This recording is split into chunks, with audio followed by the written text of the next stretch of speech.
решение, повлиял и фактът, че в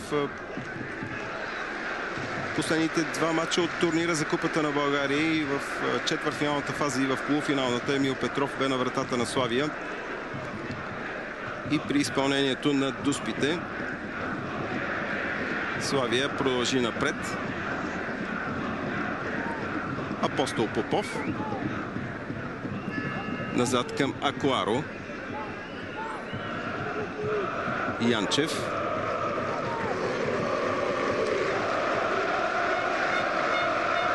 Далеч надясно към Маркиньос.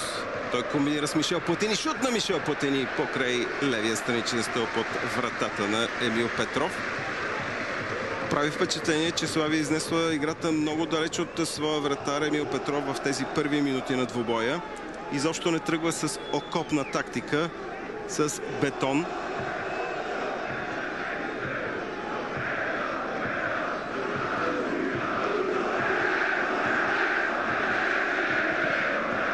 Ето виждате и сега защитната линия на Славия е изнесена почти до централната линия на терена. Жуниор успя технично да премине през два футболисти в червени фанелки. След това е имало засада на Николай Божов. Най-вероятно там бе и Павле Попара, но ми се струва, че Божов бе играчът, който бе в засада. Всъщност и двамата са зад защитната линия на ЦСК. Акуаро подхваща поредната атака на червените. Трифонов. Платини. Отново той връща към осмицата на ЦСК.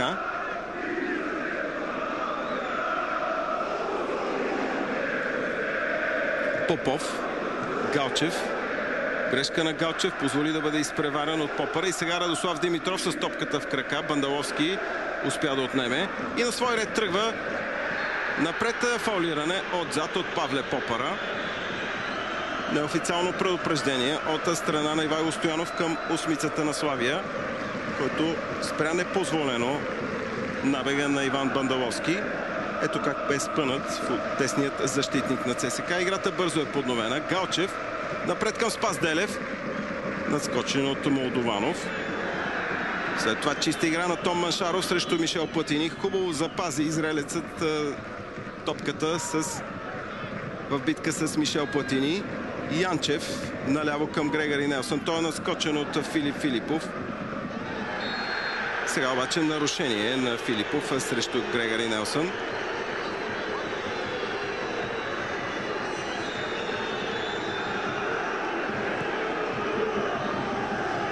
Видяхте как реферът Ивайло Стоянов се стреми да свири матча с респект. Да внася респект сред футболистите с своите решения. И така пряк свободен удар за ЦСК. Спас Делев за топката. Всички футболисти са на границата на късното поле. Топката рикошира в футболист на Славия и излиза в корнер. Първи ъглов удар за ЦСК. Сякаш червените повдигнаха малко оборотите, увеличиха темпото, заиграха лека по лека своята игра. Това ги приближи към вратата на Емил Петров. Ето го Спас Делев. Той ще изпълни този корнер. Делев е един от най-нашумелите футболисти в българското футболно първенство. Наскоро Sky Sports го оцени на 3,5 милиона паунда. Спас Делев. Центриране, директен изстрел по-скоро в вратата на Емил Петров. След това Радослав Димитров продължи топката. Сега Жуниор. Изрите безадресно напред в централния кръг на терена, където единствен е Тодор Янчев. Трифонов.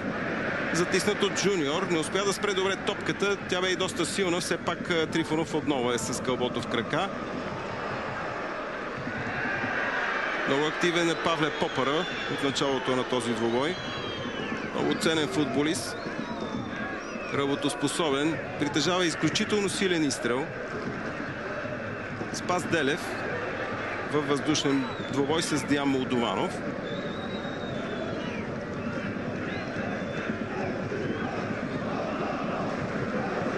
Маншаров продължи тази топка Добре изритана от вратаря Петров.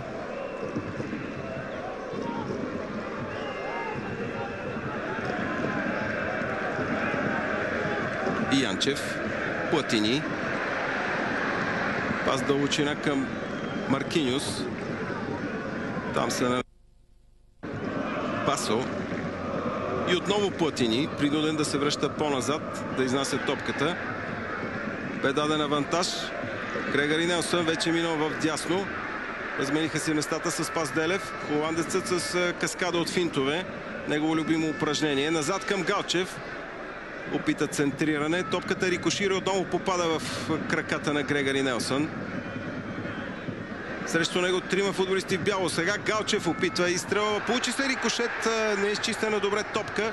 И отново Грегори Нелсън търси своя футболист да подаде. Пасът без за Бандаловски, но доста спорен. Сега Галчев, няма нарушение, въпреки че халфът на ЦСКА се хвърли. Акуаро, Янчев, Маркиньос. Спасделев се дръпна назад, защото мислеше, че е в засада. По-скоро, може би, някои от неговите съотборници, Платини или Грегори Нелсън, без зад отбраната. Та или иначе, играта продължава с топка за Славия. Генев влезе в дълбочина, почти до аут линията на ЦСКА. Ето как се хвърли Галчев преди малко, след като Илия Илиев се хлъзна с този шпагат в краката му. Тъч за Славия. Виктор Генев ще изпълни. Ще е интересно да наблюдаваме как се представя Виктор Генев в това своя ново амплоа.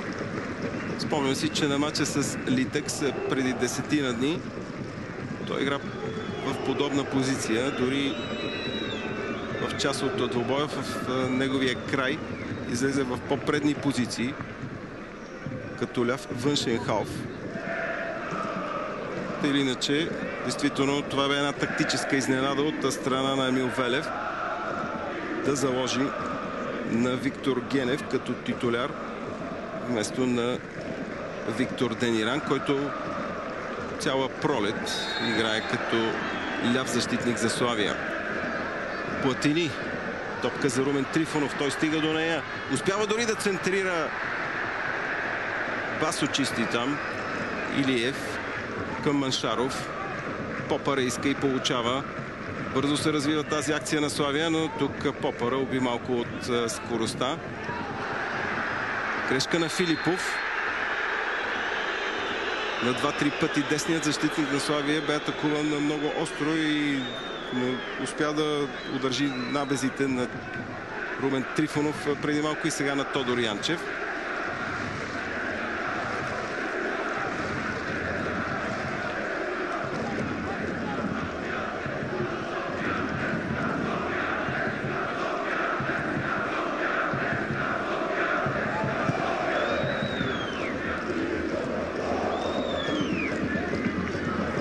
По-голямата част от сектор В се изпълни, така и в сектор Г.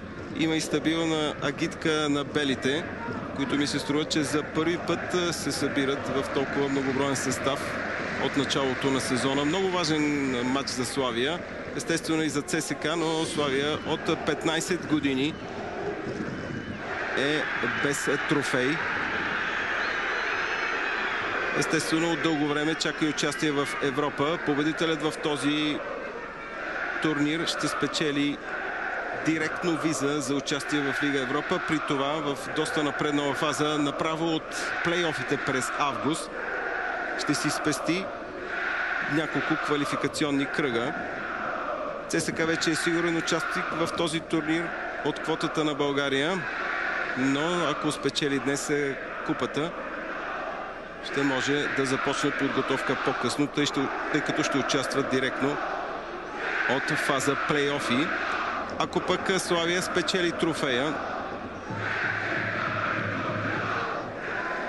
ще започне участие от същата фаза, но същевременно ще лиши от шансове борещите се за четвъртото място в българския футболен шампионат.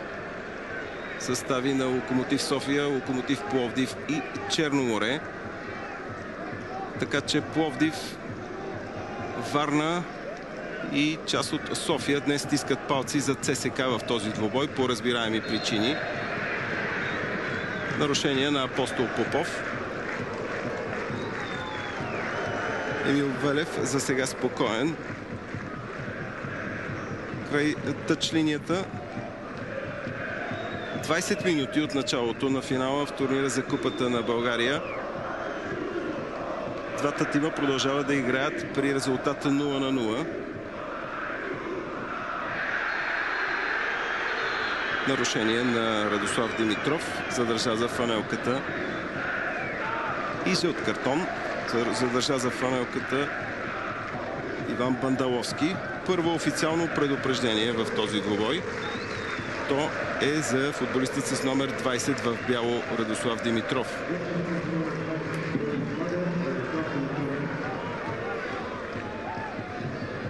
Тук бе търпението на главния рефер Ивайло Стоянов.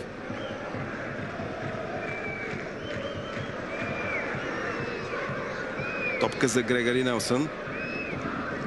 Там на помощ е дошъл и Иван Бандаловски. И отново фал в атака.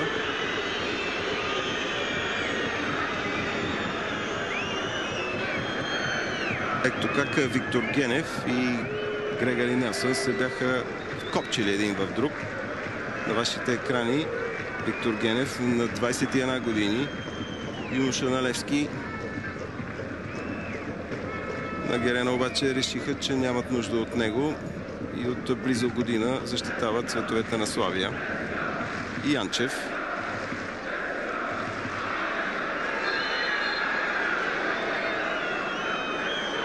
Засада. Тъч рефер от далечната страна Венцислав Гаврилов изчака Мишел Платини да играе с топката. Той успя да изпревари Басо. И именно това бе причината да бъде развята флага на Венцислав Гаврилов. Мишел Платини остана да лежи, но виждам, че се надига. Сякаш Жосиас Лизбоа Басо не очакваше Мишел Платини да изскочи зад